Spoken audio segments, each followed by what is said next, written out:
dehydration may be causing your fertility issues? Hi, I'm Dr. Vita, and I am a natural women's health expert. Welcome to my YouTube channel. Now, I help women all across the world improve their fertility and have beautiful, painless, regular periods. Now, today I am going to talk to you about something very, very important for fertility. I'm going to talk to you about why insufficient water intake affects your fertility and how we can fix that. Okay, so I want you to subscribe to my channel, I want you to like this video, and I want you to share.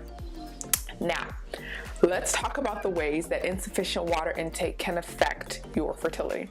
Number one, insufficient water intake can affect your cervical mucus. And so when the sperm comes in, it needs to swim in an environment that allows it to go up to your egg so it can fertilize the egg. Now, if you do not have any cervical mucus there, if you don't have sufficient cervical mucus there, then the sperm will have trouble getting to your egg. So you need to make sure you're drinking enough water so that you can have quality cervical mucus.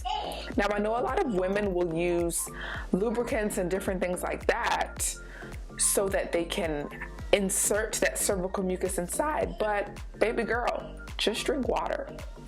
Okay. Number two, egg health depends on your body's hydration.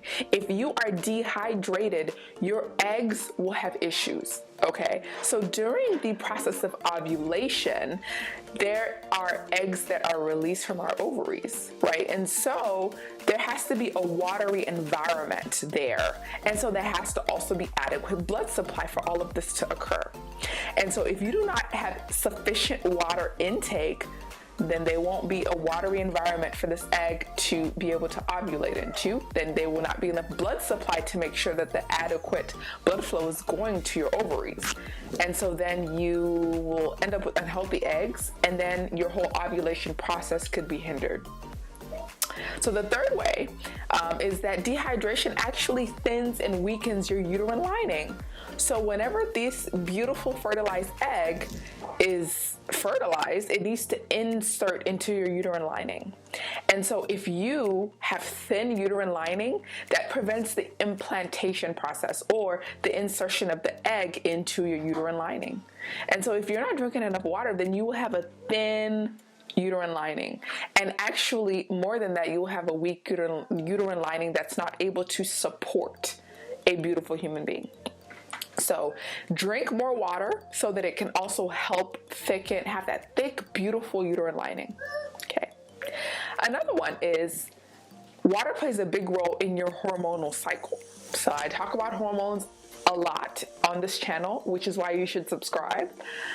And so whenever we are making these hormones that are important for fertility, such as estrogen, progesterone, FSH, LH, well, they depend on water. So a lot of the physiological processes in our body depend on water.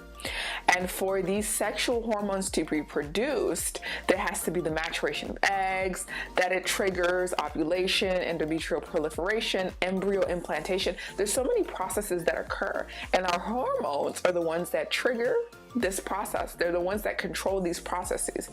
And so our blood circulation plays a role. A lot of these hormones are in our blood. Estrogen is in our blood. You can do blood work to test estrogen. There are, as LH, a lot of these hormones are in our blood. And so since water is a key component of our blood, dehydration will actually hinder the arrival of these hormones into your ovaries. And so this really affects your entire reproductive process. Can you imagine that? Just drinking water will prevent the hormones that you need from getting down to your reproductive organs. Now, for all my fellas out there, dehydration will also affect male fertility. Okay. In 30% of infertility cases, the dysfunction is on the male's part. Okay, so every once in a while I speak about male infertility, although my passion is with female infertility. But with males, you also need to make sure that you are hydrated. Okay, so the amount of water that you're drinking will also affect those male sex hormones as well. And it also affects the quality of the sperm that you have. So remember, sperm isn't fluid. That fluid has to be ideal for actually going up to your partner's egg.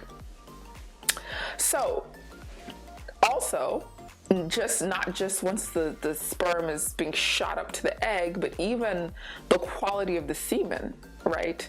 And so if we think about semen itself, only 1 to 5% of semen is sperm. So what is the rest of it? Well, a lot of it is water. So most of semen is actually water. So guys, I want you to make sure that you are hydrated. Okay, so now let's talk about ways to improve our hydration. So I could go on and on. There's so many physiological processes in our body that depend on water. And this takes me back to graduate biochemistry and so many reactions that I had to study in school that involved water. Okay, so just vitamin intake. There's so many different things. Okay, now what can you do to increase your water intake? All right, these are just Dr. Vita's tips, right?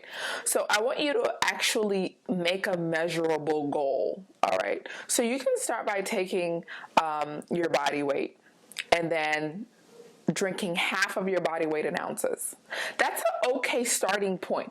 You need to work with someone to figure out the amount of water that is ideal for you. When I work with people, when I work with women, I work with them to figure out the ideal amount that they need to consume. Okay, so it's different for each person, but this is just a starting point. If you feel like, wow, this is great, this is amazing, you know, if I'm 140 pounds and then I am having 70 ounces of water, I feel great, I feel amazing, my urine is clear, great, right? That's a good starting point. Then from there you can say, oh, this is a little bit too much, it's, you know, it's inconvenient, but I just want you to have that as the starting goal.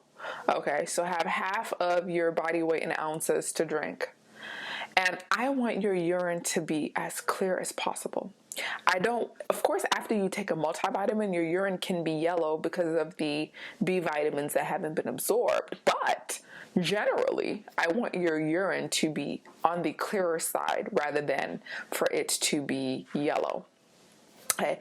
I want you to make sure you're documenting your journey. I want you to write down. I have a journal that I have, and it's got a health section for it every day. So I want you to write down, okay, I drank this much. Start with a set amount earlier in the day, and then at the end of the day, monitor and make sure that you're drinking the amount of water that you're supposed to. Okay, so if you need any more tips, I'm here for you. I want you to subscribe to my YouTube channel, okay? And I want you to drink that water. It's very, very important. This could actually be a game changer for your fertility. Now, make sure that you like this video and that you share it. And I want you to comment below whether or not you drank enough water today. I'm Dr. Vita.